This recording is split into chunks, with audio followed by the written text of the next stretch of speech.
जय हिंद दोस्तों, कैसे हैं आप सभी अच्छे होंगे और बोर्ड परीक्षा 2026 की तैयारी को बेहतर तरीके से कर रहे होंगे। आज के इस वीडियो में हम सॉल्व करेंगे क्लास 10th विज्ञान का मॉडल पेपर कौन सा है। सेट आपका 1 है। ये हमने देखो अपने हाथ से खुद लिखा है, बहुत ही ज्यादा मेहनत लगी है इस पेपर को लिखने में।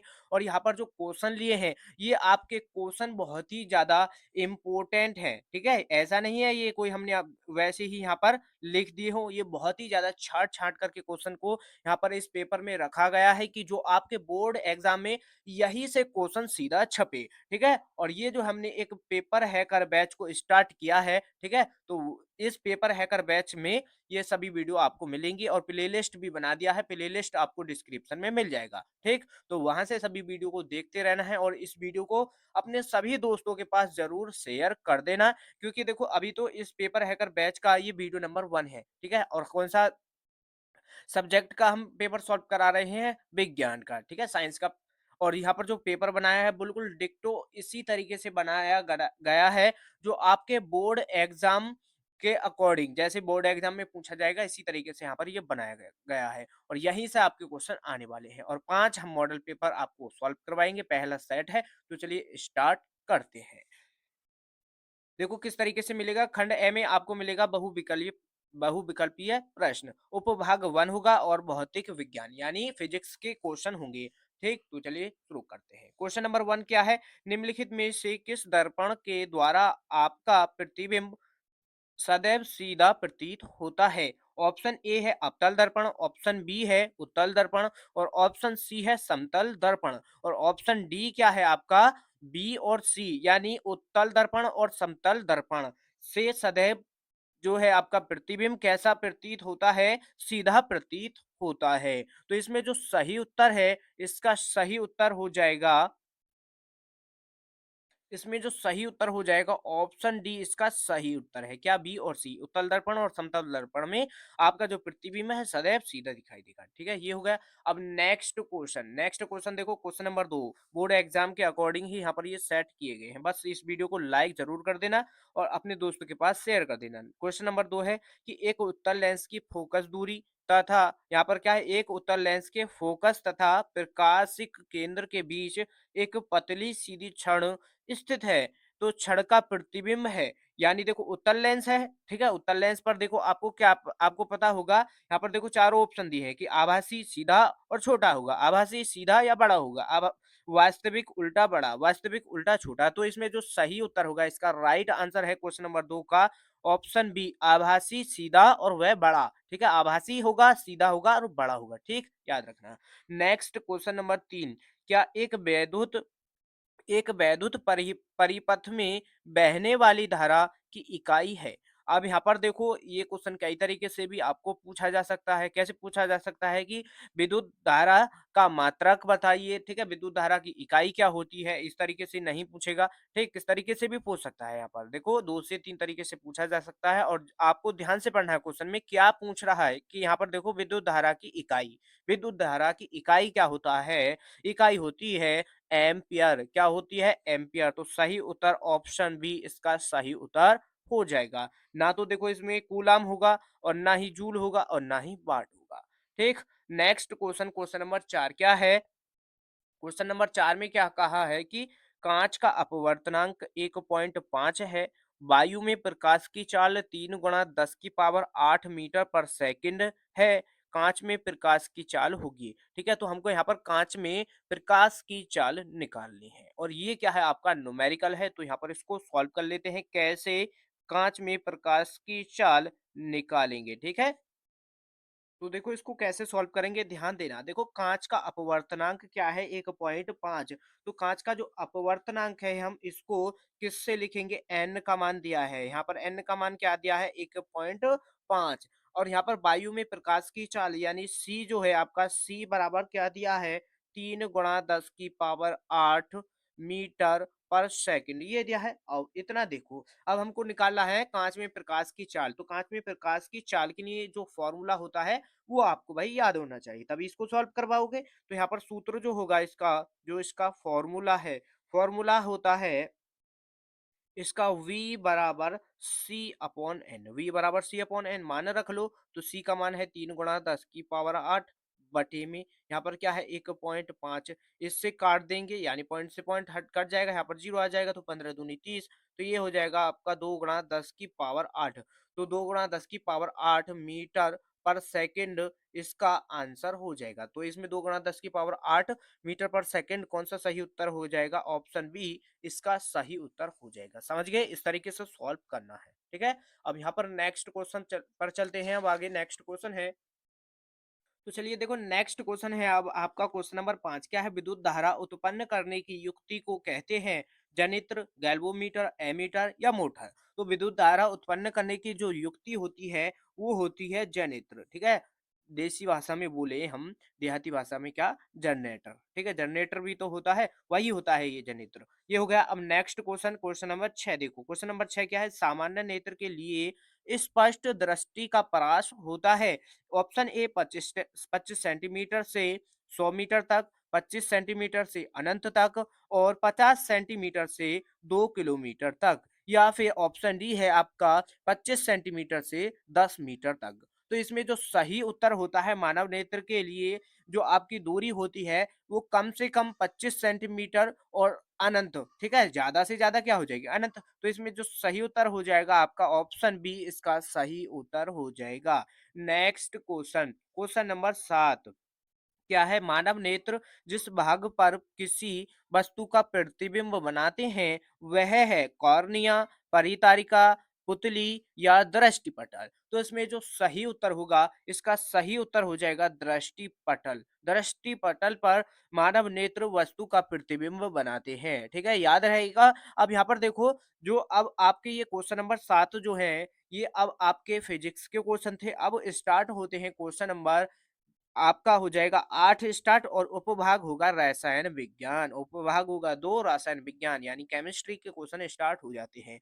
तो यहाँ से देखो बिल्कुल डिक्टो इसी तरीके से पेपर आने वाला है आपके बोर्ड एग्जाम में। आपके बोर्ड एग्जाम में यहाँ पर देखो फिजिक्स के जो ऑब्जेक्टिव क्वेश्चन होंगे बहुविकल्प वो 7 होंगे। अब यहाँ पर देखो क्वेश्चन नंबर 8 से आपके केमिस्ट्री के क्वेश्चन स्टार्ट हो जाते हैं। तो चलिए देखो क्वेश्चन नंबर 8 क्या है? वैकिंग सोडा का सूत्र है। वैकिंग सोडा का सूत्र है क्या? CaOCl2 या NaHCO3 या फिर NH4Cl या Na2CO3। तो इसमें जो सही उत्तर होगा, क्वेश्चन नंबर 8 का सही उत्तर क्या हो जाएगा? वैकिंग सोडा का जो सूत्र है NaHCO3 होता है। क्या होता है? NaHCO3। ये हो गया। Next question, question number 9। एक विलियन लाल लिटमस को नीला करता है, इसका पीएच मान संभव है। तो देखो एक विलियन का लाल लिटमस को, यानी 1 बिलियन लाल लिटमस को नीला करता है, तो इसका पीएच मान क्या होगा? 7 से अधिक। 7 से अधिक पे यहाँ पर देखो 7 से अधिक में क्या होगा? 7 से अधिक में है आपका ऑप्शन 8। ऑप्शन डी सही उत्तर हो जाएगा। ठीक? अब यहाँ पर नेक्स्ट क्वेश्चन, क्वेश्चन नंबर 10 है कि ब्यूटेनॉल 2 का अणुसूत्र है। ब्यूटेनॉल 2 का अणुसूत्र है। तो ब्यूट के लिए अब यहाँ पर देखो आईयूपीएसी आपको पता होना चाहिए, तभी इसको आप सॉल्व कर पाओगे। इसका जो आंसर है तभी आप टिक कर पाओगे। कैसे? यहाँ पर देखो ब्यूट आ रहा है, तो आपको हमने एक वीडियो बना रखी है आईयूपीएसी नाम के लिए। ठीक है? आईयूपीएसी नाम, आप चैनल पर जाएंगे तो आपको वहां पर मिल जाएगी आईयूपीएसी नाम की वीडियो, तो वहां पर से आप देख लेना। यहाँ पर देखो इसमें क्या है? ब्यूट। तो आपको पता है ब्यूट कब आता है? जब 4 कार्बन जुड़े हों। तो इसमें देखो 4 कार्बन कहाँ पर है? तो इसमें चारों ऑप्शनों में 4 कार्बन है, छोड़ देना इसके बाद। और फिर क्या है लास्ट में? ऑल। क्या है? ब्यूटेनॉल। ठीक है? ब्यूटेनॉल। तो यहाँ पर क्या हो जाएगा? यानी OH होगा, क्योंकि अब यहाँ पर OH क्यों होगा? क्योंकि ये जो अल्कोहल ग्रुप इसमें जुड़ा हुआ होगा। तो इसका जो सही आंसर होगा, यानी जो इसका अणुसूत्र होगा CH4H10। यहाँ पर ये क्या होगा? ये नहीं, शायद ये नहीं है।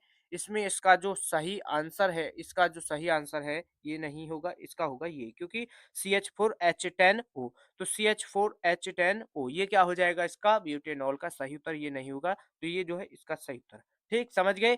कोई भी दिक्कत नहीं होगी। और देखो यहाँ पर इस वीडियो में हम आपको टारगेट देते हैं, एक लाइक का टारगेट। अगर आप देखो जल्दी से जल्दी इस वीडियो पर मात्र 2 दिन में, 2 दिन में इसमें 50 लाइक कर दोगे इस वीडियो पर, तो तीसरे दिन आपको तीसरे दिन आपको इसका नेक्स्ट सेट आपको मिल जाएगा, ठीक है? आपके ऊपर छोड़ दिया है, अगर आप 50 लाइक जल्दी कर दोगे, तो आपको जल्दी वीडियो मिल जाएगा। और देखो ये हम बिल्कुल आपको फ्री ऑफ कॉस्ट बना रहे हैं और आपको पता होगा बड़े-बड़े जो चैनल हैं, आपको पता है वो बैच जो है लॉन्च करते हैं, ठीक? कि 299 का मिलेगा जी, 5 मॉडल पेपर सॉल्व करवाएँगे, 199 मिलेगा जी और हम 5 model paper, 3 model paper solve करवाएँगे। ये जो मॉडल पेपर है उनसे भी यहाँ पर बेस्ट क्वालिटी कंटेंट यहाँ पर दिया जा रहा है, बिल्कुल फ्री ऑफ कॉस्ट। बस आप चैनल पर नए हैं तो चैनल को ज़रूर सब्सक्राइब कर लेना और वीडियो को अपने दोस्तों के सभी के पास शेयर ज़रूर कर दें। और देखो कुछ बच्चे सोच रहे होंगे कि इसकी पीडीएफ चाहिए हमको, तो पीडीएफ आपको टेलीग्राम पर मिलेगा और टेलीग्राम का लिंक डिस्क्रिप्शन में मिल जाएगा, वहाँ पर ज्वाइन कर लेना, पीडीएफ सभी वहीं पर मिल जाएँगी। तो यहाँ पर देखो क्वेश्चन नंबर 10 तक को कंप्लीट कर चुके हैं, चलिए आगे अब। तो चलिए देखो नेक्स्ट क्वेश्चन है, शुद्ध जल का पीएच मान क्या होता है? यहाँ पर क्या बताना है आपको? शुद्ध शुद्ध जल का जो पीएच मान होता है वो क्या होता है? 0 होता है, 0 होता है, 1 होता है, 7 होता है या फिर 14 होता है। तो क्वेश्चन नंबर 11 का जो सही उत्तर हो जाएगा, आपको पता होगा जो जल का पीएच मान होता है वो क्या होता है आपका? 7 होता है। ये आपको याद रखना है और ये देखो very very most important question है ये आपका। बार-बार आपका ये पूछा गया है और देखो ये जो है आपका 5 बार, पिछले 5 वर्षों में लगातार पूछा गया है। तो देखो कितना इम्पोर्टेंट है। इसी तरीके के क्वेश्चन यहाँ पर हमने ये सभी सेट कर रखे हैं पेपर के अंदर। तो बस अब आपको इस वीडियो को अपने दोस्तों के पास ज़रूर शेयर करना पड़ेगा। अब नेक्स्ट क्वेश्चन है आपका, नेक्स्ट क्वेश्चन है क्वेश्चन नंबर 12 कि संयोजन अभिक्रिया का उदाहरण है। तो संयोजन अभिक्रिया का जो उदाहरण होता है, वो देखो इनमें 4 ऑप्शनों में से कौन-सा होगा? कि कार्बन का वायु में जलना, जिंक की सल्फ्यूरिक अम्ल से क्रिया या कैल्शियम कार्बोनेट तथा हाइड्रोक्लोरिक अम्ल की अभिक्रिया या ग्लूकोज की ऑक्सीजन से अभिक्रिया। तो इसमें जो सही उत्तर होगा, इसका सही उत्तर हो जाएगा कार्बन का वायु में जलना। ये क्या कहलाता है? ये है आपका संयोजन अभिक्रिया का उदाहरण। ठीक समझ रहे हो? अब यहाँ पर नेक्स्ट क्वेश्चन इस केमिस्ट्री का है आपका, ये केमिस्ट्री का लास्ट क्वेश्चन, क्वेश्चन नंबर 13 पर आपके केमिस्ट्री के क्वेश्चन खत्म हो जाते हैं। निम्नलिखित में से कौन उभयधर्मी ऑक्साइड है? तो आपको पता होगा कि निम्नलिखित में से कौन सा उभयधर्मी ऑक्साइड होगा कि CaO, ZnO, Fe2O3, Cu2O। इसमें जो सही उत्तर होगा ZnO इसका सही उत्तर है। ठीक, नेक्स्ट क्वेश्चन। अब आपके उपभाग स्टार्ट हो जाता है 3 और जीव विज्ञान यानी बायोलॉजी, यहाँ से बायोलॉजी के क्वेश्चन स्टार्ट हो जाते हैं। तो चलिए सॉल्व करते हैं और अक्सर बायोलॉजी के क्वेश्चनों में ही सभी बच्चों को दिक्कत होती होती है, ठीक है, उनको कठिन लगती है बायोलॉजी। और यहाँ पर देखो अब स्टार्ट करते हैं क्वेश्चन नंबर 14 से। क्या है आपका क्वेश्चन 14 कि पौधों में जल की हानि से संबंधित है तना, जड़, जलाइम या रंध्र। तो इसमें जो सही उत्तर होगा इसका डी सही उत्तर हो जाएगा, रंध्र। क्या हो जाएगा? रंध्र। अब यहाँ पर नेक्स्ट क्वेश्चन है आपका क्वेश्चन नंबर 15। क्या मस्तिष्क उत्तरदायी है? क्या है? मस्तिष्क उत्तरदायी है। कुछ ऑप्शन क्या दिए हैं? 4 ऑप्शन दिए हैं। क्या? सोचने के लिए, ठीक है, ये सही है कि मस्तिष्क जो है उत्तरदायी है, यानी वो क्या क्या काम करता है। देखो सोचने के लिए, ठीक है, हृदय स्पंदन को नियंत्रित करने के लिए, ठीक है, शरीर का संतुलन बनाने के लिए, ठीक है, ये भी काम करता है। और ऑप्शन डी है क्या? उपर्युक्त सभी। तो ये जो है आपका सही जो है इसका उत्तर हो जाएगा, सही उत्तर है ऑप्शन डी, उपर्युक्त सभी। देखो सोचने के लिए भी मस्तिष्क काम करेगा, हृदय स्पंदन को नियंत्रित करने के लिए भी और शरीर का संतुलन बनाने के लिए, ठीक है, शरीर का भी संतुलन बना करके रखता है मस्तिष्क। और मस्तिष्क को आप मानव का एकदम कंप्यूटर मानो, ठीक है, वो सब काम वही करता है। यहाँ पर क्या है? और यहाँ पर आप देखो ये हो गया क्वेश्चन 15 और 16 को देखो कि द्विखंडन विधि द्वारा जनन होता है। क्या है? द्विखंडन विधि द्वारा जनन होता है पैरामीशियम में, अमीबा में, यूग्लिना में और या फिर सभी में। तो इसमें जो सही उत्तर होगा अमीबा में इसका सही उत्तर हो जाएगा। नेक्स्ट क्वेश्चन नंबर क्या है? 17। थायरोक्सिन हार्मोन थायरोक्सिन हार्मोन बनाने में किसकी आवश्यकता पड़ती है? थायरोक्सिन हार्मोन बनाने में किसकी आवश्यकता पड़ती है? Very very important question. क्या? क्लोरीन, आयोडीन, फ्लोरीन इनमें से कोई नहीं। तो इसमें जो आवश्यकता पड़ती है ऑप्शन बी आयोडीन की हमको आवश्यकता पड़ती है थायरॉक्सिन हार्मोन बनाने के लिए, ठीक? तो क्वेश्चन नंबर 17 हो चुके हैं और ये यहाँ तक किसी को कोई भी प्रॉब्लम अभी नहीं होगी। बहुत ही आसान तरीके से हम आपको समझा रहे हैं। तो चलिए अब आगे चलते हैं। तो देखो नेक्स्ट क्वेश्चन है कि निम्न में से कौन कृत्रिम परितंत्र का उदाहरण है? कृत्रिम परितंत्र का उदाहरण है घास स्थल, वन, मरुस्थल, मानव निर्मित कृषि भूमि। तो इसमें जो सही उत्तर होगा देखो ना तो आपका ए है, ना बी है वन और ना ही आपका मरुस्थल है। तो इसमें जो सही उत्तर है मानव निर्मित कृषि भूमि। ये क्या है? कृत्रिम परितंत्र का उदाहरण है, ठीक? अब नेक्स्ट क्वेश्चन, क्लोरोफिल आवश्यक है, क्या है? क्लोरोफिल आवश्यक है प्रकाश संश्लेषण के लिए, श्वसन के लिए, उत्सर्जन के लिए या वाष्पोत यहाँ पर क्या है? वाष्पोत्सर्जन के लिए। तो यहाँ पर ये हो जाएगा इसका जो सही उत्तर है, इसका सही उत्तर है ऑप्शन ए प्रकाश संश्लेषण के लिए, ठीक समझ रहे हो? अब नेक्स्ट क्वेश्चन है क्वेश्चन नंबर 20, निम्न में से कौन शीर्ष मांसाहारी है? निम्न में से कौन शीर्ष मांसाहारी है? सांप, खरगोश, बकरी, शेर। तो ये क्वेश्चन है आपका होमवर्क क्वेश्चन। इसका आंसर आपको कमेंट बॉक्स में बताना है। अगर आप यहाँ तक क्वेश्चन नंबर 20 तक पहुंच चुके हो तो इसका आंसर आपको कमेंट बॉक्स में जरूर देना है, ठीक है? तो चलिए नेक्स्ट क्वेश्चन। अब यहाँ से देखो 20 क्वेश्चन आपके क्या है? ऑब्जेक्टिव क्वेश्चन पूछे जाते हैं, बहुविकल्प क्वेश्चन। अब यहाँ से खंड ब आपका स्टार्ट हो जाएगा और खंड ब में क्या पूछे जाएंगे? वर्णनात्मक प्रश्न। और उपभाग 1 क्या होगा? यानी उपभाग 1 में खंड व के उपभाग 1 में भौतिक विज्ञान फिजिक्स के क्वेश्चन पूछे जाने वाले हैं, ठीक है? देखो फिजिक्स के क्वेश्चन कितने शानदार हमने यहाँ पर सेट किए हैं। देखो और देखो इनका आंसर भी साथ के साथ हमने पहले ही लिख लिया है, ठीक है ना? देखो वीडियो की लेंथ ज्यादा होगी, ठीक, और आपको भी कोई प्रॉब्लम नहीं होगी। बस यहाँ पर आपको समझाना रह गया है, बस इतना करना है। बहुत ही अच्छी तरीके से हमने यहाँ पर ये सभी के आंसर भी लिख रखे हैं, ध्यान से देखना। यहाँ पर देखो इसमें क्या है? क्वेश्चन नंबर 1 का फर्स्ट और सेकंड भाग इस तरीके से पूछा जाएगा। फर्स्ट और सेकंड भाग ही मिलने वाले हैं हर किसी क्वेश्चन में। निकट दृष्टि दोष का संशोधन कैसे किया जाता है? ठीक है, निकट दृष्टि दोष का संशोधन कैसे किया जाता है? ये कै नंबर का क्वेश्चन है? 1 नंबर का क्वेश्चन, 1 नंबर का आपका क्वेश्चन है।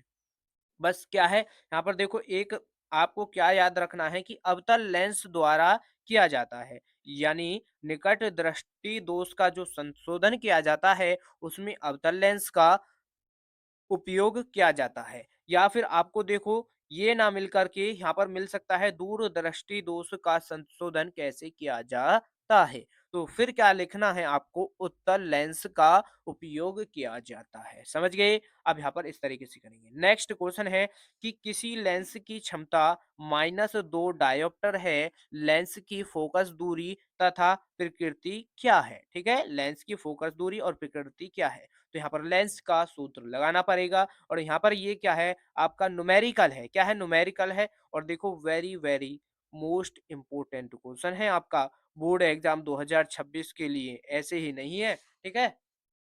तो यहाँ पर देखो उत्तर कौन सा है? सेकंड का उत्तर लिखा है। देखो हमने बिल्कुल देखो यहाँ पर देखो उत्तर नंबर 1 किसका है? फर्स्ट का, ये लिख लिया। सेकंड का यहाँ पर करेंगे, क्या होगा आंसर? देखो इसका आंसर न्यूमेरिकल है, सॉल्व करोगे। इसमें देखो क्या दे रखा है आपको, न्यूमेरिकल करने करो जब आपको सबसे पहले क्या देखना है उसमें हमको क्या वैल्यू दे रखी है, ठीक है? सबसे पहला काम यही है। तो देखो लेंस की क्षमता, तो लेंस की क्षमता यानी पी जो है हमको पी बराबर जो दिया है -2 डायोप्टर ये दिया है, ठीक, -2 डायोप्टर दिया है। उसके आगे क्या कहा है कि लेंस की फोकस दूरी तथा प्रकृति क्या है, ठीक है, ये हमको बताना है। तो सबसे पहले आपको लेंस की फोकस दूरी निकालनी पड़ेगी। तो लेंस की फोकस दूरी एफ बराबर 1/p ये होता है इसका फॉर्मूला। तो रख दो, तो ये हो जाएगा 1/2 -2p का मान क्या है? -2 डायोप्टर। तो यहाँ पर इसमें डिवाइड लग जाएगा 0.5, यहाँ पर क्या है 0.5 डायोप्टर इसका सही उत्तर हो गया। एक ये हो गया। अब यहाँ पर आगे क्या कहा है कि तथा प्रकृति क्या है? अब देखो ये माइनस में आएगा मान, माइनस में है। तो देखो आपको पता है लेंस की फोकस दूरी का चिन्ह ऋणात्मक है, यहाँ पर जो है फोकस दूरी ऋणात्मक आई है, तो यहाँ पर प्रकृति क्या होगी? अवतल लेंस। यहाँ पर यानी ये जो है अवतल लेंस हो जाएगा। तो यहाँ पर इसका अवतल लेंस प्रकृति क्या हो जाएगी? लिख दो प्रकृति, प्रकृति क्या होगी? अवतल लेंस, अवतल लेंस हो गया। ठीक है, इस तरीके से हम सॉल्व करेंगे। तो क्वेश्चन नंबर 1 कंप्लीट हुआ। किसी को कोई भी प्रॉब्लम तो नहीं है? कमेंट करके बता सकते हैं। अब आगे नेक्स्ट क्वेश्चन देखो। तो देखो नेक्स्ट क्वेश्चन है क्वेश्चन नंबर 2। क्वेश्चन नंबर 2 में भी देखो आपको दो ही भाग मिलने वाले हैं, फर्स्ट सेकंड। प्रकाश के अपवर्तन नियम क्या है? ये आपका फर्स्ट भाग हो गया, 2 नंबर का क्वेश्चन है। और नेक्स्ट सेकंड भाग है कि 10 सेंटीमीटर दूर स्थित वस्तु के 15 सेंटीमीटर फोकस दूरी वाले अवतल लेंस से बने वाले प्रतिबिंब का आवर्धन ज्ञात कीजिए। न्यूमेरिकल क्वेश्चन है 2 नंबर का। देखो न्यूमेरिकल क्वेश्चन बहुत ही ज्यादा पूछे जाते हैं और आपको न्यूमेरिकल क्वेश्चन सॉल्व करने भी आनी चाहिए। तो चलिए इसका अब क्वेश्चन नंबर 2 का हल कर लें। देखो क्वेश्चन नंबर 2 का हल कर लेते हैं। उत्तर क्या है क्वेश्चन नंबर 2 का?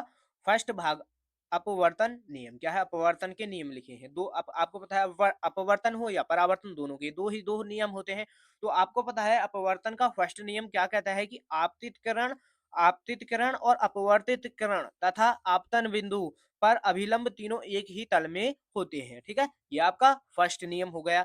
नेक्स्ट नियम क्या है कि किन्हीं दो माध्यमों तथा किसी निश्चित रंग के लिए आपतन कोण की ज्या साइन आई तथा अपवर्तन कोण की ज्या साइन आर का अनुपात रहता है। ठीक है, तो ये क्या हो जाएगा? अर्थात इसको लिखा जा सकता है क्या? साइन आई बटे साइन आर बराबर नियतांक। ठीक है, ये क्या होगा? इसका सेकंड नियम होगा, कोई दिक्कत नहीं होगी। देखो ये आपका फर्स्ट भाग था। सेकंड भाग 10 सेंटीमीटर दूर स्थित वस्तु के, अब यहाँ पर ये न्यूमेरिकल है तो इसको देखो यहाँ पर सॉल्व करेंगे। ये क्या है? इसका क्वेश्चन नंबर दो का ही ये सेकंड भाग है। ठीक है, ध्यान से समझना कैसे करेंगे सॉल्व।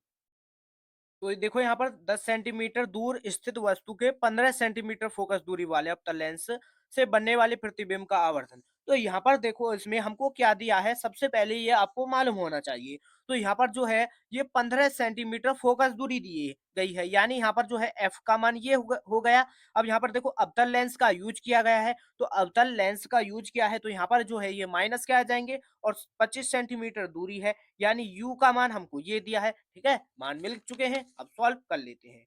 दिया है, क्या दिया है उसको लिखो, दिया है, क्या दिया है? f बराबर जो दिया है -15, ठीक है, -15, और u बराबर जो दिया है -10 सेंटीमीटर हमको ये दिया है। अब देखो हमको निकालना है आवर्धन। ठीक है, क्या निकालना है? आवर्धन। तो ध्यान देना, आवर्धन के लिए m बराबर v अपॉन यू, आपने ये फॉर्मूला पढ़ा है कि नहीं? क्या m बराबर v अपॉन यू ये फॉर्मूला पढ़ा है?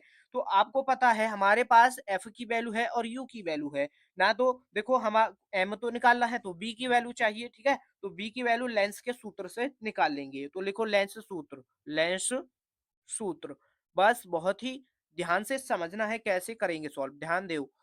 ध्यान दो यहाँ पर क्या है? 1/f 1/v 1/u, ये क्या है? लेंस का सूत्र होता है। v का मान निकाल लो, तो 1/v को इधर ले आए तो यहाँ पर ये हो जाएगा आपका 1/f और प्लस का 1/u, ये हो गया। मान रख सकते हैं, रख लो। तो मान 1/f, f का मान क्या है? -15, और इसका मान है माइनस का 10, माइनस प्लस था माइनस हो गया। अब इसमें यहाँ पर देखो हम क्या करने वाले हैं, माइनस को ऊपर लगा लो। तो यहाँ पर देखो इसमें एलसीएम ले लो। एलसीएम क्या ले लेंगे हम? इसमें 30 एलसीएम ले लेंगे, तो ये हो जाएगा 10 तिया 30 यहाँ पर, और यहाँ पर ये 15 दूनी 30, ये हो गया। अब यहाँ पर देखो किसके बराबर चल रहा है ये आपको मालूम होगा क्या? 1/u, यहाँ पर क्या है? 1/v है, तो 1/v जुड़ जाएगा, ये हो जाएगा -5/30। v का मान हमको चाहिए तो इसको पहले काट दो, 5 से काट दो, 5 एकम 5, 5 छंग 30, 1/6। तो यहाँ से जो v का मान मिलेगा हमको, v बराबर -6 मिल चुका है। क्या आ गया? v बराबर -6। अब हम आसानी से आवर्धन ज्ञात कर सकते हैं, तो आवर्धन का वही फॉर्मूला आपको याद होना चाहिए। तो आवर्धन आवर्धन का जो फॉर्मूला होता है वो होता है m बराबर v अपॉन u। क्या होता है? m बराबर v अपॉन u, ये इसका आवर्धन का फॉर्मूला होता है। मान रख दो, आपका आंसर तैयार है। तो माइनस का 6 बटे, आपको पता है यू का मान क्या है, माइनस का 10, इससे काट दो, माइनस से माइनस, इससे इसको काट दो, तो 3/5 आपको मिल जाएगा। तो 3/5 में भी इसको डिवाइड मार दो फिर से, तो आपका जो आंसर है 0.6, यानी m बराबर जो आपका आ जाएगा 0.6, इसका आंसर हो जाएगा। यानी आवर्धन जो है, आवर्धन जो हमको मान निकालना था, वो आपका क्या आ चुका है, आपका आंसर आ चुका है 0.6। तो क्वेश्चन नंबर दो के दोनों भाग कंप्लीट हुए। कोई प्रॉब्लम हो तो कमेंट करके जरूर बता देना। अब नेक्स्ट क्वेश्चन देख लो। नेक्स्ट क्वेश्चन है क्वेश्चन नंबर 3 का फर्स्ट भाग, सेकंड भाग। क्या है, ओम का नियम क्या है, सूत्र सहित स्पष्ट रूप से समझाइए। ये क्या हो गया, ओम का नियम। और नेक्स्ट है इसका, नेक्स्ट क्या है कि विद्युतीय प्रतिरोधों का श्रेणी क्रम संयोजन क्या है, सूत्र सहित समझाइए। ये भी 2 नंबर का, 2 नंबर का, दो 2 नंबर, 4 नंबर पक्के। ठीक है, इस तरीके से सॉल्व करा देंगे हम इसको, जो आपके सीधे दिमाग में छप जाए। ठीक है, तो चलिए देखो शुरू करते हैं। क्वेश्चन नंबर 3 का फर्स्ट सेकंड भाग। सब हमने आपको, देखो हम बता रहे थे ना कि हमने जब इनको लिखा था तो इनका साथ ही साथ सॉल्यूशन भी लिख लिया था। ठीक है, जो यहाँ पर देखो आपका टाइम खराब ना हो, वैसे इनको देखो हम यहाँ पर इस तरीके से पूरा लिखवाते तो कई घंटों की वीडियो बन जाती और आपका टाइम भी खराब होता। हम नहीं चाहते कि आपका देखो टाइम एक तो बहुत कम है और आप यहाँ पर टाइम वेस्ट करें, इसलिए हम इतने लेंथी वीडियो नहीं बनाने वाले हैं। बस आपको समझा देंगे और सॉल्यूशन भी उसका साथ के साथ पेपर का लिख लाया करेंगे। ठीक है, तो अगर आपको इस तरीके से ये वीडियो चाहिए तो कमेंट करके जरूर बताना कि ऐसे ही सही है, आप साथ के साथ सॉल्यूशन करके लाया करें। या फिर आपको चाहिए कि हम यहीं पर इस तरीके से ये सब लिखवाएं, तो ये भी कमेंट करके बता देना कि आप पेपर को वीडियो में ही सॉल्व करवाएं। ठीक, ये जरूर बता देना। अब नेक्स्ट क्वेश्चन नंबर 3 का फर्स्ट भाग, चलिए। तो ओम का नियम लिखना है, तो ओम का नियम आपको मालूम होना चाहिए क्या है कि इसके अनुसार। तो यहाँ पर थोड़ा इस तरीके से लिखना है, आपको इसके अनुसार लिख देना या फिर लिखना है कि इस नियम के अनुसार या ओम के नियम के अनुसार यदि किसी चालक की भौतिक अवस्थाएं अपरिवर्तित रहे तो चालक में बहने वाली धारा चालक के सिरों के विभवांतर के अनुक्रमानुपाती होती है। ये क्या है, आपका ओम का नियम। एक बार फिर से ध्यान से देखो, यहाँ पर देखो क्या कहा है कि किसी चालक की भौतिक अवस्थाएं अपरिवर्तित रहे, क्या है, अपरिवर्तित रहे तो चालक में बहने वाली धारा चालक के स्रो के विभवांतर, यहाँ पर क्या है, विभवांतर के अनुक्रमानुपाती होती है। ठीक, समझ गए। जो इसका फॉर्मूला भी लिखना है, अभी तक तो हमने नियम लिख लिया, तो सूत्र सहित स्पष्ट समझाइए। तो यहाँ पर सूत्र सहित ही तो समझा रहे हैं, तो सूत्र क्या होगा, वी बराबर, वी अनुक्रमानुपाती है। तो देखो विभवांतर जो है धारा के अनुक्रमानुपाती है, तो विभवांतर क्या है, वी, अनुक्रमानुपाती का चिन्ह है, और यहाँ पर क्या है फिर धारा आई। तो कैसे याद करोगे, यहाँ पर विभवांतर अनुक्रमानुपाती है किसके, धारा के, तो ओम का नियम तैयार हो जाता है। तो अनुक्रमानुपाती का चिन्ह हटाएंगे तो b बटे आई आ जाएगा और बराबर नियतांक। नियतांक में के ले लो, कुछ भी ले लो, नियतांक तो नियतांक ही है, ज्यादातर के ही आपको दिखाई मिलेगा। नेक्स्ट क्वेश्चन है इसका सेकंड भाग। देखो क्वेश्चन नंबर 3 का सेकंड भाग क्या है, विद्युतीय प्रतिरोधों का श्रेणी क्रम संयोजन क्या है, सूत्र सहित समझाइए। सूत्र सहित समझाने वाले हैं। देखो यहाँ पर थोड़ी इसकी डिटेल लिख ली है और आगे फिर इसको सूत्र को भी आपको अच्छी तरीके से समझाएंगे कैसे। देखो सेकंड भाग क्या है कि श्रेणी क्रम संयोजन में प्रतिरोधों को इस प्रकार जोड़ा जाता है कि प्रत्येक प्रतिरोध का दूसरा सिरा अगले वाले प्रतिरोध के पहले सिरे से जुड़ा हो। इस प्रकार के संयोजन में सभी प्रतिरोधों में एक समान धारा प्रवाहित होती है। तो कुछ समझे, यहाँ पर कुछ आपको समझ आया, नहीं आया होगा। देखो यहाँ पर क्या कहा है, जैसे एक प्रतिरोध है हमारे पास, क्या है, हमने लिए 3 प्रतिरोध। ठीक, हमने क्या ले लिए, 3 प्रतिरोध ले लिए। आपको पता है एक प्रतिरोध के 2 सिरे होंगे, तो एक प्रतिरोध के 2 सिरे होंगे। ठीक है, तो ये समझ गए इसकी परिभाषा। तो यहाँ पर देखो हमको इसमें सूत्र भी लिखना है। तो देखो श्रेणी क्रम के लिए जो सूत्र होता है आर, यहाँ पर टोटल लिख दो, टोटल, आर टोटल। तो यहाँ पर जितने भी प्रतिरोध है उनको जोड़ देना है श्रेणी क्रम में। श्रेणी क्रम में कैसे जोड़ेंगे, R1 plus R2 plus R3 plus dot dot dot plus RN। यहाँ पर आर एन का मतलब है अगर आपके पास 3 प्रतिरोध हैं, टोटल 3 प्रतिरोध हैं, तो R1, R2, R3 लोगे, ठीक। अगर आपके पास 10 प्रतिरोध हैं, तो R1, R2 को लगातार 10 तक इस तरीके से लिखे चले जाना है और सभी को जोड़ देना है। तो जो आपका श्रेणी क्रम जो प्रतिरोध होगा, तुल्य प्रतिरोध, ये आपका आ जाएगा। इसको देखो आर टोटल को क्या बोलेंगे? तुल्य प्रतिरोध।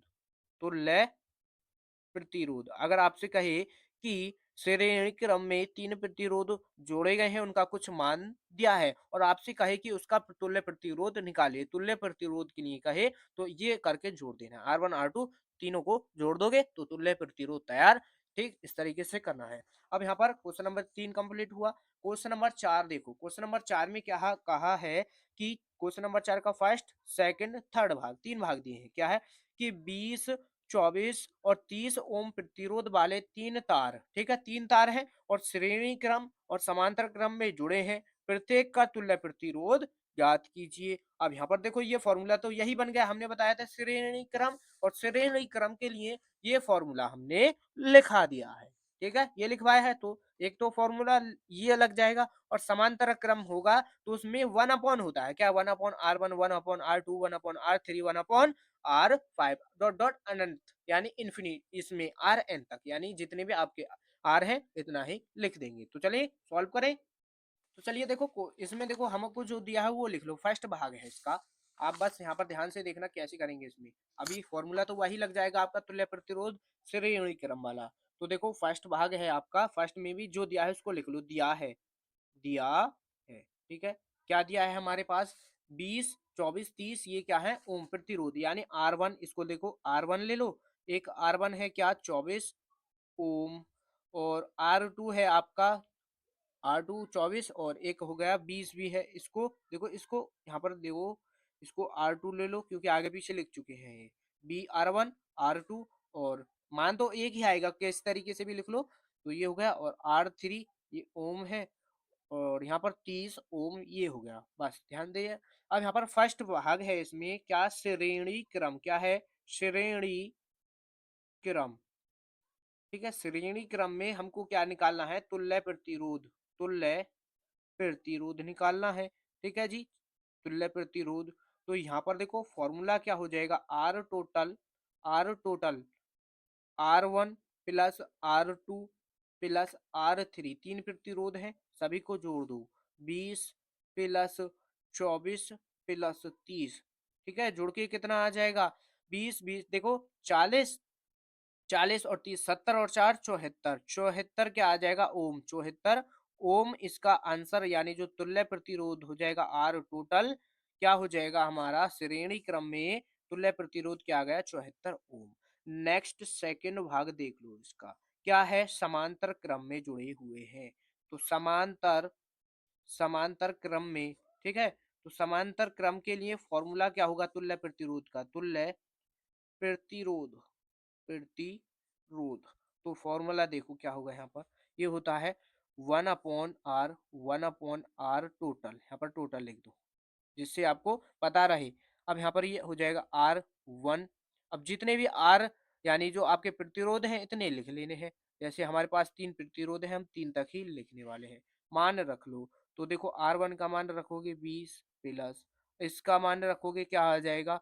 24 प्लस, इसका मान रखोगे क्या हो जाएगा? 30, ठीक, इतना हो गया। अब यहाँ पर देखो हमको एक ऐसा इनमें एलसीएम लेना है जो तीनों से वो कट जाए। 20 से, यानी 120, 24 पंजे 120, सही सही बैठ जाएगा। क्या? 120 हम एलसीएम ले लेते हैं तीनों का।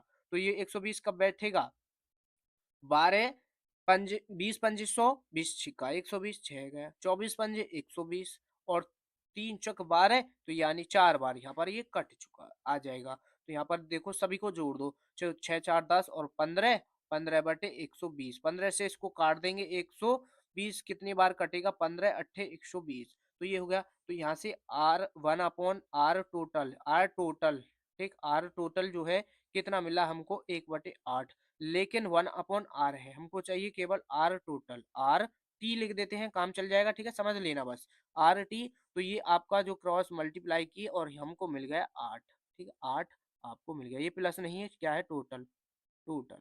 तो इसमें जो प्रतिरोध है जब समांतर क्रम में कितना मिला, तुल्य तुल्य प्रतिरोध 8, और जब आपका श्रेणी क्रम में है तो 74 मिल चुका है। समझ गए? इस तरीके से करेंगे। अगर आपको इस तरीके से कोई पेपर में क्वेश्चन मिले तो कर दोगे, बोलो कर दोगे इसको, ठीक है। अब नेक्स्ट जो है, अब इसका सेकंड भाग देख लो, फ्लेमिंग के बाएं हाथ का नियम लिखिए। तो फ्लेमिंग के बाएं हाथ का नियम आपको याद होना चाहिए। Very very very very most important 2026 के लिए ये क्वेश्चन। देखो, बाएं हाथ का नियम इस तरीके से ही लिखना है, जैसे हमने यहाँ पर ये क्वेश्चन रखे हैं, इसी तरीके से ये आपको पेपर में भी लिखना है। क्या नियम होता है?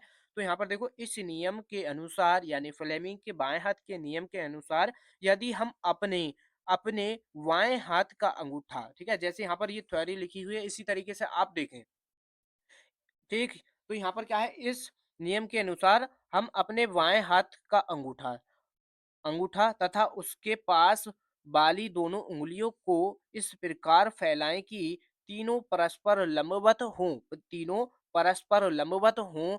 तब यदि अंगूठे के पास वाली उंगली चुंबकीय क्षेत्र V की दशा चुंबकीय क्षेत्र B की दशा तथा दूसरी उंगली विद्युत धारा की दशा, यहाँ पर क्या है, दिशा, ठीक है, दिशा को प्रदर्शित करे, तो अंगूठा चालक पर लगने वाले बल एफ की दिशा बताएगा, ठीक है। तो यहाँ पर देखो, बाएं हाथ का अंगूठा, बाएं हाथ हमने ये ले लिया, थोड़ा आपको दिखाई भी नहीं दे रहा होगा। आपको देखो, हम चित्र लगा देंगे, जो इसका चित्र है वो यहाँ पर आपको दिखाई दे जाएगा यहाँ पर। तो यहाँ पर देख लेना किस तरीके से आपको इस तरीके से करना है, और दो उंगली को सीधा रखना है, तो इस तरीके से कुछ बनेगा। तो ये हो जाएगा, ठीक। तो ये क्या हो गया हमारा, फ्लेमिंग के बाएं हाथ का नियम। तो अब नेक्स्ट क्वेश्चन है इसका, क्वेश्चन नंबर 4 का ही तीसरा भाग, क्योंकि देखो क्वेश्चन नंबर 4 में जो क्वेश्चन पूछे जाते हैं वो आपके 6 नंबर के आने वाले हैं। क्वेश्चन नंबर 4 में ये जो है आपका क्वेश्चन नंबर 4, ये लॉन्ग क्वेश्चन है, फिजिक्स का लॉन्ग क्वेश्चन। तो इसमें देखो 6 नंबर का पूछा जाएगा। अब आपको या तो 6 नंबर का एक ही क्वेश्चन दे दे, या फिर 6 नंबर में दो क्वेश्चन दे दे, 3-3 नंबर के दो क्वेश्चन दे दे, या फिर आपको देखो 3 क्वेश्चन दे, जैसे जिस तरीके से हमने लिख रखे हैं, फर्स्ट, सेकंड, थर्ड, दो दो नंबर के हैं, ठीक। अब यहाँ पर देखो क्या कहा है कि थर्ड भाग है, सीधे धारावाही तार द्वारा उत्पन्न चुंबकीय क्षेत्र की दिशा ज्ञात करने का नियम। सीधे धारावाही तार द्वारा उत्पन्न चुंबकीय क्षेत्र की दिशा ज्ञात करने का नियम क्या होता है? अगर ये आपने ध्यान से पढ़ा है तो यहाँ पर अभी कमेंट करके बताओ, इसमें कौन सा नियम लिखेंगे हम। तो इसमें कौन सा नियम लिखेंगे, ठीक है। तो इसमें जो नियम लिखा जाएगा, फ्लेमिंग के दाएं हाथ का नियम लिखा जाएगा, ठीक है, फ्लेमिंग के दाएं हाथ का नियम इसमें लिखा जाएगा। तो चलिए इसको भी देख लो, हमने शायद ये भी लिख रखा है, इसका जो आंसर है सभी हमने लिख रखे हैं। ये हो गया। और चुंबकीय क्षेत्र के देखो, ये रहा ना, ये रहा आपका, ये लिखा हुआ क्वेश्चन नंबर 4 का तीसरा भाग, क्या है, चुंबकीय क्षेत्र की दिशा दाएं हाथ के अंगूठे के नियम से ज्ञात की जाती है, ठीक है। यदि इस नियम अनुसार, यदि दाएं हाथ की उंगली यो को मोड़कर अंगूठे को इनके लंबवत कर लें, तब तब यदि किसी धारावाही चालक में अंगूठे की दिशा में विद्युत धारा प्रवाहित हो रही हो, तो उंगलियां चुंबकीय क्षेत्र वल रेखाएं की दिशा को प्रदर्शित करेंगी। ये क्या है, इसका दाएं हाथ का नियम है। तो देखो, हमने बताया फ्लेमिंग के दोनों हाथ के नियम आपको याद होना चाहिए, कोई पता नहीं कौन सा आ जाए, ठीक है। तो बहुत ही इंपॉर्टेंट है बोर्ड एग्जाम के लिए। अब कौन से क्वेश्चन रह चुके हैं, क्वेश्चन नंबर 3 और 4 भी कंप्लीट हुआ। अब देखो, आपको देखो अथवा में जरूर क्वेश्चन मिलेंगे, क्वेश्चन नंबर 4 में अथवा में क्वेश्चन भी देखने को मिलेगा, ये आप ध्यान से करना क्वेश्चन। अगर आपसे जौन से क्वेश्चन सॉल्व होते हैं बस उन्हीं को सॉल्व करना। देखो, अगर जैसे अब हम यहाँ पर इसके 3 भाग सॉल्व कर लिए, अब हमको कोई इनकी सॉल्व करने की जरूरत है, कोई जरूरत है नहीं है। अब यहाँ पर देखो, फिर भी हम आपको सॉल्व करा देते हैं, क्योंकि पेपर में आ जाए, क्या कैसे सॉल्व करोगे, क्या है कि दो चुंबकीय वल रेखाएं एक दूसरे को परिच्छेद क्यों नहीं करती। और नेक्स्ट है कि घरेलू वैद्युत परिपथ में फ्यूज के उपयोग के महत्व महत्व बताइए, और किसी चालक का प्रतिरोध किन किन बातों पर निर्भर करता है, प्रतिरोधकता का मात्रा क्या है, ठीक है। तो ये इसके आपके होमवर्क हैं, ठीक है, इनको खुद सॉल्व करना, ठीक है, पेपर में आ जाएंगे ये आपके, very very most important question, ठीक है, मोस्ट इंपोर्टेंट है, कभी छोड़ दो जी, हमने तो ये 3 कर लिए, बस इनसे ही काम हो जाएगा हमारे। अब और कोई क्वेश्चन सॉल्व करने की जरूरत नहीं है, इनको जरूर कर लेना। अब आगे चलते हैं। अब आपका देखो फिजिक्स का जो भाग है आपका कंप्लीट होता है। अब हम सॉल्व करेंगे किसके, केमिस्ट्री के क्वेश्चन। जो केमिस्ट्री के क्वेश्चन है उनको सॉल्व करने वाले हैं। तो देखो अब क्वेश्चन होते हैं केमिस्ट्री के शुरू। क्या है, उपभाग दो में जो आपके क्वेश्चन पूछे जाएंगे, खंड ब में उपभाग दो क्या होगा, रसायन विज्ञान के क्वेश्चन होंगे। तो क्वेश्चन नंबर 5 देख लेना, आपको रसायन विज्ञान के ही क्वेश्चन मिलने वाले हैं पेपर में। क्या है, अकार्बनिक यौगिक में संयोजन अभिक्रिया तथा विस्थापन अभिक्रिया के विस्थापन अभिक्रिया को उदाहरण द्वारा समझाइए। तो संयोजन अभिक्रिया और विस्थापन अभिक्रिया में आपको पता है क्या होता है। संयोजन अभिक्रिया क्या होती है कि जब दो या दो से अधिक अभिकर्मक, जब दो या दो से अधिक अभिकर्मक मिलकर संयोग करते हैं तो एक उत्पाद का निर्माण करते हैं, उसे क्या बोलते हैं हम, संयोजन अभिक्रिया कहते हैं। संयोजन अभिक्रिया कहते हैं। अब देखो छोटा सा उदाहरण लेके दिखा दें, क्या लेके दिखा दें, जैसे H2 प्लस O2 हमने ले लिया, H2 प्लस O2, तो हमको जो एक उत्पाद मिलेगा क्या मिल जाएगा, H2O। छोटा सा उदाहरण हो गया तैयार। नेक्स्ट है कि एथेनॉल के दो रासायनिक गुणों का समीकरण लिखिए। ठीक है, एथेनॉल के दो रासायनिक गुणों का समीकरण लिख लेते हैं। और यहाँ पर अभी घबराओ मत, सभी को सॉल्व करवाएंगे। तो चलिए अब केमिस्ट्री के क्वेश्चन होते हैं अपने सॉल्यूशन इनका स्टार्ट। तो रसायन विज्ञान यहाँ पर देखो इसी तरीके से करना है, उपभाग लिखोगे दो रसायन विज्ञान। ठीक है, जो एग्जामिनर को आपको उसको एग्जामिनर को कोई समझने में दिक्कत ना हो और आपके नंबर भी ना ना काटे। तो उत्तर नंबर 5 का 1। ठीक है, उत्तर नंबर 5 का फर्स्ट भाग है कि कार्बनिक यौगिक संयोजन अभिक्रिया और विस्थापन अभिक्रिया को लिखना है। तो देखो संयोजन अभिक्रिया ये लिख ली हमने। क्या है संयोजन अभिक्रिया की, वे अभिक्रिया जिनमें दो या दो से अधिक अभिकारक, दो या दो से अधिक अभिकारक मिलकर एक उत्पाद का निर्माण करते हैं तो संयोजन या संकलन अभिक्रिया कहलाती है। तो उदाहरण ले लो, क्या हमने बताया था, H2 प्लस O2, ये हमने लिया उदाहरण और हमारे पास मिल चुका है H2 प्लस, ये यहाँ पर क्या हो जाएगा H2O। ठीक है, इस तरीके से हो जाएगा H2O। अब इसको संतुलित कर दो, तो यहाँ पर देखो दो से मल्टीप्लाई कर दो क्योंकि दो ऑक्सीजन है। अब यहाँ पर हाइड्रोजन कितने हो गए, 4, तो यहाँ पर भी दो से मल्टीप्लाई। ठीक है, हो गया संतुलन। ये हो गया इसका उदाहरण। नेक्स्ट है विस्थापन अभिक्रिया। तो विस्थापन अभिक्रिया में क्या होता है, वे अभिक्रियाएं जिनमें किसी यौगिक के एक तत्व के स्थान पर उसके अधिक अधिक अभिक्रियाशील किसी यौगिक का तत्व आ जाता है, विस्थापन अभिक्रिया कहलाती है। तो एक तरीके से ऐसे समझो जैसे हमारे पास दो अभिकारक हैं। ठीक, दो अभिकारक हैं और उसमें एक अधिक क्रियाशील अभिकारक है जो वहां से अपने स्थान को छोड़कर दूसरे के स्थान पर पहुंच जाएगा और उसको वहां से ह- हटा देगा। ठीक है, तो वो क्या हो जाएगी आपकी विस्थापन अभिक्रिया, यानी उसको विस्थापित कर देगा। इसका उदाहरण देख लो। तो चलिए देखो इसका जो उदाहरण है, एक हैवी सा उदाहरण लेते हैं, जेड एन ले लेते हैं प्लस Cu SO4 और इसकी क्रिया करा देंगे। तो यहाँ पर देखो Cu SO4 में क्या है, ये जो Zn है, ये जो Zn है, एसओ यहाँ से Cu को यानी कॉपर को हटा देगा और यहाँ पर इसके स्थान पर आ जाएगा क्या, Zn SO4। ये हो गया, यानी इसको यहाँ से विस्थापित कर दिया और ये जो Cu है अपना बेचारा अलग हो चुका है। तो ये इसका उदाहरण हो गया। ठीक है, विस्थापित ही तो कर दिया, यानी इसने इसका स्थान यहाँ से ले लिया और इसको यहाँ से भगा दिया। ठीक है, ये हो गया इसका उदाहरण। समझ गए, तो इस तरीके से करेंगे। अब नेक्स्ट जो क्वेश्चन है आपका, क्या है, एथेनॉल के दो रासायनिक गुणों का रासायनिक समीकरण लिखिए। ठीक है, तो इसमें इसमें इसका रासायनिक समीकरण लिख लेते हैं। चलिए, ठीक है, तो चलिए अब एथेनॉल, यहाँ पर क्वेश्चन नंबर 5 का सेकेंड भाग। ठीक है, सॉल्व कर रहे हैं, ध्यान देना क्या करना है कि एथेनॉल के दो रासायनिक गुणों का रासायनिक समीकरण लिखना है, यानी इसकी अभिक्रिया करानी है एथेनॉल की दो रासायनिक गुणों के साथ। ठीक है, तो चलिए करते हैं। तो सोडियम के साथ पहले इसकी अभिक्रिया कराएंगे। तो एथेनॉल का जो फॉर्मूला होता है C2H5OH, क्या होता है, C2H5OH क्या होगा हमारा, एथेनॉल हो जाएगा। और इसकी क्रिया करा देते हैं किससे, सोडियम के साथ। तो Na के साथ हमने इसकी क्रिया करा दी, तो जो यहाँ से हमको मिलेगा बस वही लिखना है। तो C2H5 यहाँ पर क्या है देखो, C2H5 आ जाएगा, C2H5। और यहाँ से क्या किया हमने, हाइड्रोजन को हटा दिया और Na को यहाँ पर रख दिया। तो इसको देखो इस तरीके से लिख दो, C2H5ONA, C2H5ONA। और यहाँ से हमारा हाइड्रोजन निकल चुका है और H2 यहाँ से हमारा निकल जाएगा, यानी हाइड्रोजन हमारा निकल गया। तो यहाँ पर बस अब इसको संतुलित कर लेना है। देखो जैसे अब हमारे पास Na1 है तो सही है, Na1 हो गया। हाइड्रोजन देखो 2 है तो यहाँ पर हाइड्रोजन 2 है तो 2 से यहाँ पर मल्टीप्लाई करनी पड़ेगी हमको, क्या 2 से मल्टीप्लाई करनी पड़ेगी। अब ये देखो C2H5OH ये दो सब दो दो हो चुके हैं तो यहाँ पर भी 2 से मल्टीप्लाई इधर करनी पड़ेगी। तो अब ये हमारे देखो दोनों जो है आप सभी संतुलित हो चुके हैं। लेकिन ये जो सोडियम है, सोडियम भी 2 हो चुका है तो सोडियम में यहाँ पर 2 से मल्टीप्लाई कर दो तो 2Na ये हो चुका है। एक भाग यानी एक समीकरण ये हो गया, इसको ए नाम दे दो। नेक्स्ट समीकरण ले लेते हैं, इसकी क्रिया करा देते हैं किससे, किससे बताओ किससे कर दें, इसकी जो क्रिया है इसकी की क्रिया कर देते हैं हम, किससे करें बताओ, आप बताओ दो, हम कर देते हैं एसिटिकरण से, ठीक है, एसिटिक अम्ल से इसकी क्रिया करेंगे। तो इसमें एसिटिक अम्ल से क्रिया होगी तो इसको कैसे लिखेंगे, CH3COOH ये क्या है, एसिटिक अम्ल, और इसी को एसिटिकरण भी कहते हैं।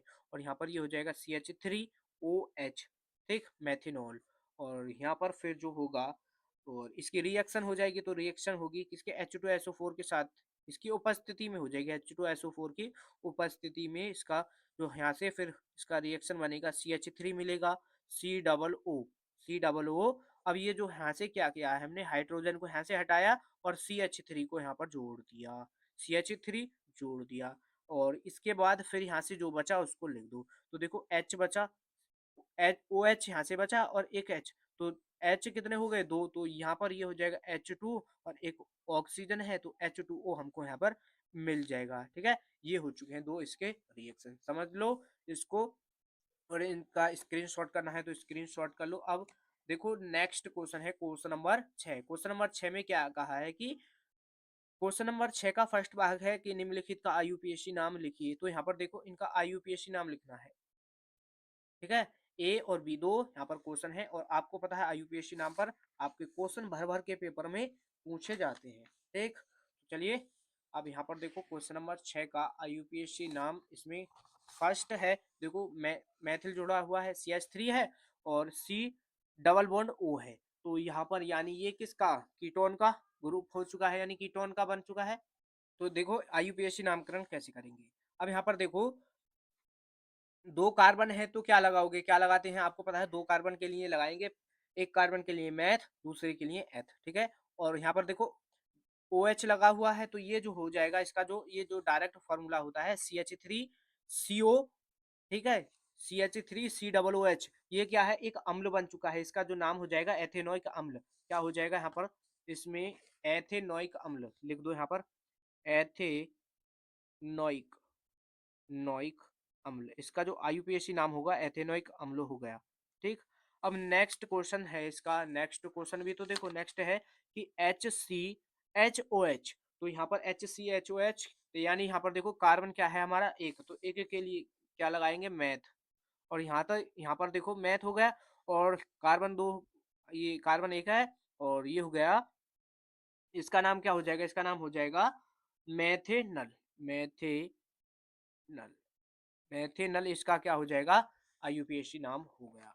अब नेक्स्ट क्वेश्चन है इसका सेकंड भाग है, इसी में क्वेश्चन नंबर 6 का सेकंड भाग क्या है कि रासायनिक समीकरण द्वारा कारण सहित समझाइए कि कॉपर की छड़ को सिल्वर नाइट्रेट के विलयन में डालने पर विलयन का रंग नीला हो जाता है क्यों, ठीक है, ये क्यों हो जाता है यहाँ पर हमको बताना है।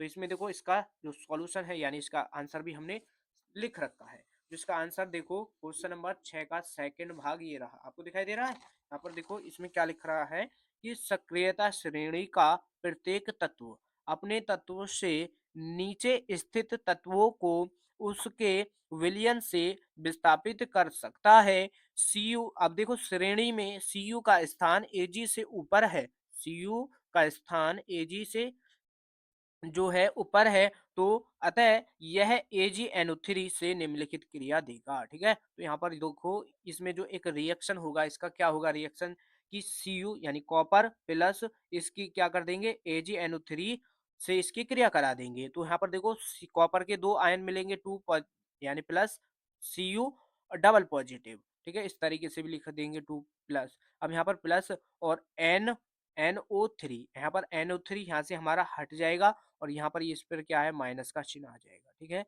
अब यहाँ पर प्लस और Ag बचा, तो Ag हमारा ये हो गया। अब इसको संतुलित करना पड़ेगा, तो हमने यहाँ से क्या किया, ये जो है यहाँ पर 2 से इसमें मल्टीप्लाई कर दी, तो Ag जो है हमारा ये यहाँ पर 2 मिल चुका है, NO3 है तो इसमें यहाँ पर 2 से मल्टीप्लाई कर दी तो ये भी 2 हो चुका है।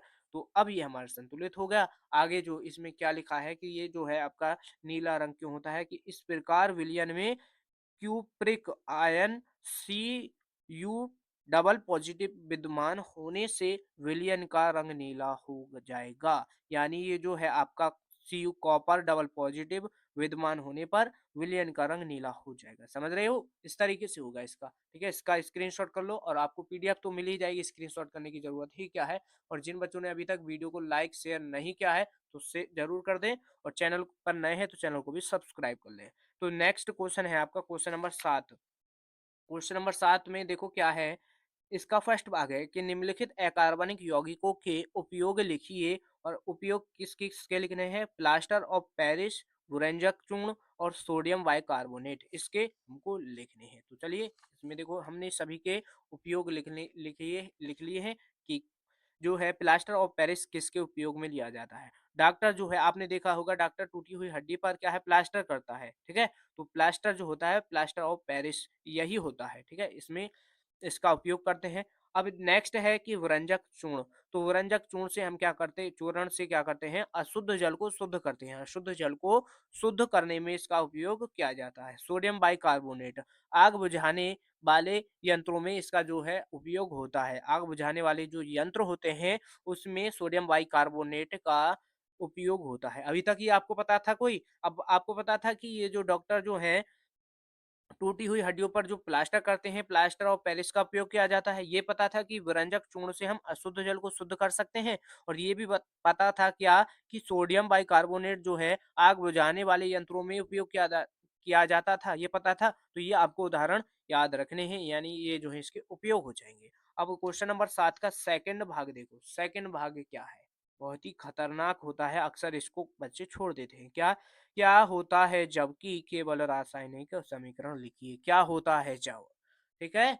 तो ये देखो आपको पता होगा, इसमें रिएक्शन केवल हमको लिखना है इसमें। तो एथेनॉल को K2Cr2O7 तथा सांद्र H2SO4 के साथ गर्म किया जाता है तो हमको क्या मिलता है, 2 नंबर का है। एथिल अल्कोहल को सांद्र H2SO4 की उपस्थिति में ग्लेशियन एसिटिक अम्ल के साथ गर्म किया जाता है तो क्या होता है ये बताना है। और नेक्स्ट है इसका सी भाग की एसिटिक अम्ल की अभिक्रिया सोडियम बाइकार्बोनेट से कराएं जाती है तो हमको क्या मिलता है। अगर देखो अथवा में अगर ये आपसे नहीं हो रही है, ठीक है, ध्यान से पढ़ना है क्वेश्चन को भी। अगर ये आपसे नहीं बन रहे हैं, इसमें आपको रिएक्शन आप नहीं बना पा रहे हैं, तो अथवा में क्वेश्चन मिलेगा क्या, इस तरीके से मिलेगा कि ऊष्माक्षेपी एवं ऊष्मा शोषी अभिक्रिया क्या है, उदाहरण सहित समझाइए। और फिर है 3 नंबर का क्वेश्चन कि विद्युत अपघटनी परिष्करण से आप क्या समझते हैं, चित्र सहित समझाइए। तो यहाँ से समझे क्या समझे आप कि क्वेश्चन नंबर 7 में जो है आपके 6 नंबर का क्वेश्चन पूछा जाएगा, ठीक है। और वहां पर भी आपको अथवा में एक क्वेश्चन मिलने वाला है, ठीक है, अथवा में क्वेश्चन मिलेगा। तो इसको आप कर लोगे या इसको भी सॉल्व करवाएं, बताओ आप इसमें से कौन सा सॉल्व करवाएं। देखो इसको तो आप खुद ही सॉल्व कर लोगे। इसमें क्या है, ऊष्माक्षेपी और ऊष्मा शोषी अभिक्रिया, ये आपको याद होंगी, ठीक है। अब देखो कितने दिन बचे हैं एग्जाम में, अगर आपको ये भी यही नहीं याद है तो आप पेपर में करके फिर क्या आओगे, ठीक है, ऐसे ही नहीं पास होगी। अब यहाँ पर ऊष्माक्षेपी और ऊष्मा शोषी ये अभिक्रिया लिखनी पड़ेंगी और एक एक उदाहरण दे देना है। 3 नंबर पक के विद्युत अपघटनी परिष्करण से आप क्या समझते हैं और चित्र सहित समझाइए, ठीक है, ये कर लोगे। तो ये तो देखो आपको होमवर्क दिए गए क्वेश्चन है, ये तो आपको होमवर्क में दिए गए हैं और इनको जरूर करना है, बस ये छोड़ मत देना। अब यहाँ पर जो इसमें जो बच्चे अक्सर इनको छोड़ देते हैं ये हम आपको सॉल्व करवाने वाले हैं, बस आप ध्यान से देखते रहना। तो नेक्स्ट देखो इसमें इसको सॉल्व कर लेते हैं। इसका सेकंड भाग, यहाँ पर केवल हमको रिएक्शन ही लिखने हैं, बस रिएक्शन लिख लेते हैं। तो यहाँ पर इसका सेकंड भाग है, क्वेश्चन नंबर 7 का सेकंड भाग सॉल्व कर रहे हैं, ठीक। तो यहाँ पर देखो क्या है, एथेनॉल को, तो एथेनॉल का फॉर्मूला आपको याद होना चाहिए। तो एथेनॉल का फॉर्मूला क्या होता है, CH3 CH3 CH2OH, ठीक है, या इसको C2H5 भी लिख सकते हो। अब फिर यहाँ पर O2 ऑक्सीजन हो गया, और इसकी क्रिया किससे कराएंगे, K2Cr2 और यहाँ पर H2SO4, या फिर इसको इस तरीके से भी लिख दो, यहाँ पर K2 और Cr2O7 ये लिख दो, और यहाँ पर रिएक्शन किसके सांद्र में हो जाएगी, H2SO4 के साथ इसकी रिएक्शन इसमें गर्म कर देंगे। तो जब यहाँ से गर्म करेंगे तो हमको देखो CH3 और COOH यहाँ से ये हमको मिल जाएगा, ठीक। एथेनोइक अम्ल मिल गया है यहाँ से, और हमको मिलेगा फिर यहाँ से H2O भी मिल जाएगा। क्या मिल जाएगा, H2O। Reaction complete. अब नेक्स्ट है इसका, देखो ए भाग ये हो गया। बी भाग, इसका बी भाग में क्या है कि एथिल एल्कोहल को सांद्र H2SO4 की उपस्थिति में ग्लेशियन एसिटिक अम्ल के साथ गर्म करते हैं। तो यहाँ पर देखो CH3 COOH प्लस C2H5 ठीक, ये ले लिया। अब इसमें क्या करेंगे हम, H2SO4 के उपस्थिति में इसको सांद्र में क्या कर देंगे, गर्म कर देंगे। तो जब यहाँ से गर्म करोगे तो देखो CH3 और COOH, यहाँ पर देखो डबल ओ हो जाएगा। अब यहाँ से क्या करेंगे, ये जो C2H5 है इसको यहाँ से हटाएंगे और यहाँ पर जोड़ देंगे, C2H5 हमारा यहाँ पर आ जाएगा। अब यहाँ से OH बचा, ठीक है, हमारा क्या बचा, OH हमको बचा। तो OH बचा है तो यहाँ पर क्या कर देंगे, OH, और यहाँ पर ये हो जाएगा H2O। यहाँ से क्या मिल जाएगा हमको, जल, यहाँ से भी आपको मिल जाएगा, ठीक, जल मिल गया। इतना हो गया। अब यहाँ पर आ जाओ, क्योंकि ये जल कैसे बना, देखो OH यहाँ से मिला और एक हमको H यहाँ से मिला, तो H2O हो चुका है। अब इसके बाद कौन सा रिएक्शन बनाना है हमको, कि एथिल एसीटेट की अभिक्रिया सोडियम बाइकार्बोनेट से कराएंगे। तो चलिए इसकी क्रिया करा देते हैं। तो एथिल एसीटेट, तो ये हो जाएगा ऐसी, एथिल एसीटेट का जो फॉर्मूला होता है CH3 ठीक, ये हो गया, प्लस सोडियम बाइकार्बोनेट NaHCO3, ये हो गया सोडियम बाइकार्बोनेट। ठीक है, इसकी क्रिया करा देते हैं तो हमको क्या मिलेगा, CH3 ध्यान देते रहे ना, और यहाँ पर ये O, ठीक है, CH3C, यहाँ से H को हटाएंगे और ये जो CO3 है इसमें Na जो है हमारा सोडियम, इसको यहाँ पर जोड़ देंगे, ठीक है, ये जुड़ गया। और क्या बचा हमारा, H2O बचा है। क्या बचा है, H2O। बस इतना करना है, काम खत्म, और ये आपका रिएक्शन तैयार हो चुका है, ठीक। तो कोई भी प्रॉब्लम नहीं होगी। तो यानी यहाँ से जो केमिस्ट्री का भाग था आपका कंप्लीट हुआ। अब यहाँ से केमिस्ट्री के बाद कौन से क्वेश्चन स्टार्ट होते हैं, केमिस्ट्री के बाद हो जाएंगे उपभाग 3 में जीव विज्ञान बायोलॉजी के क्वेश्चन स्टार्ट हो जाते हैं। छोटा से ज्यादा कोई क्वेश्चन, चार चार क्वेश्चन पूछे जाते हैं, 8 9 10 10, 8 9 10, ये आपके चार क्वेश्चन हो गए बायोलॉजी के, ये चार क्वेश्चन करने हैं। तो यहाँ पर देखो क्या क्या है, हमने बहुत ही इंपॉर्टेंट क्वेश्चन लिए हैं जो बार बार रिपीट होते हैं बायोलॉजी के क्वेश्चन। क्या है कि निम्नलिखित पर संक्षिप्त टिप्पणी लिखे। तो देखो टिप्पणी लिखने के लिए आपको दो क्वेश्चन तो मैक्सिमम आपको जरूर मिलने वाले हैं। आहार श्रृंखला और मानव में वृद्धि हार्मोन, ये बहुत ही ज्यादा वेरी वेरी मोस्ट इम्पोर्टेंट है, ठीक, इनको करना है। ठीक है, इसको देखो बायोलॉजी के को क्वेश्चन को हम सॉल्व नहीं कर पाएंगे, बस इसमें ज्यादा ज्यादा इसको बता देंगे इसके आंसर कैसे लिखना है। कि क्वेश्चन नंबर 9 में क्या है, स्वपोषी स्वपोषी पोषण और विषमपोषी में उपयुक्त उदाहरण सहित अंतर लिखिए। इसमें देखो स्वपोषी पोषण और विषमपोषी पोषण, इन दोनों में आपको अंतर लिखने हैं और उदाहरण। तो अंतर कितने लिख दोगे, दो दो अंतर लिख देना, एक उदाहरण लिख देना, हो गया काम, 2 नंबर पक्के। क्वेश्चन नंबर 11 में क्या है, जनन में विभिन्नता के महत्व पर एक निबंध लिखिए। तो निबंध पर भी एक क्वेश्चन आ सकता है, और क्या नंबर का है, देखो 4 नंबर में पूछा गया है। तो मानव में प्रतिवर्ती क्रिया का सचित्र वर्णन कीजिए। आपको देखो चित्र बनाने के लिए भी आपका एक क्वेश्चन जरूर आता है, और चित्र आपको कुछ इंपोर्टेंट चित्र बता देंगे, हम उनको तैयार कर लेना, वो बस उन्हीं में से आपके चित्र आ जाएंगे। तो यहाँ पर ये हुआ। तो अब यहाँ पर देखो ये क्वेश्चन यानी जो आपका पेपर है कंप्लीट हो चुका है। तो देखो यहाँ पर लगभग 1 घंटे में हमने सब पेपर खींच दिया है, और वैसे हम यहाँ पर अब इसको सॉल्व करवाते तो लगभग आपके 2.5 से 3 घंटा तो मैक्सिमम मानो, 2.5 से 3 घंटा तो लग ही जाता है इसको सॉल्व करवाने में। तो लगभग देखो आपके 1.5 से 2 घंटा बच चुके हैं। तो इस तरीके से हम यहाँ पर कह रहे थे कि ये हम आपको पेपर पहले ही सॉल्व करवा के दिखा दे, मतलब इनका सॉल्यूशन पहले ही लिख लिया करेंगे। तो कोई भी प्रॉब्लम हो तो कमेंट करके ज़रूर बता देना। और देखो आपको इनका पीडीएफ और विद सॉल्यूशन पीडीएफ, ठीक है, आपको कहाँ पर मिलेगा? हमारे टेलीग्राम पर मिलेगा। तो टेलीग्राम को भी ज़रूर ज्वाइन कर लेना। अगर चैनल पर नए हैं तो चैनल को भी ज़रूर सब्सक्राइब कर लेना। हमने बताया था अगर आप इस वीडियो पर जल्दी से जल्दी 50 लाइक, ठीक है, 50 लाइक कर देंगे 2 दिन के अंदर, टाइम भी खूब दिया है हमने, 2 दिन के अंदर अगर आप देखो कल ही इस पर 50 लाइक कर दोगे तो हम परसों आपको ये वीडियो, इसका नेक्स्ट सेट नंबर 2 आपको ला देंगे, ठीक है। तो ये आपके ऊपर है। अब मिलते हैं नेक्स्ट सेट के साथ। धन्यवाद।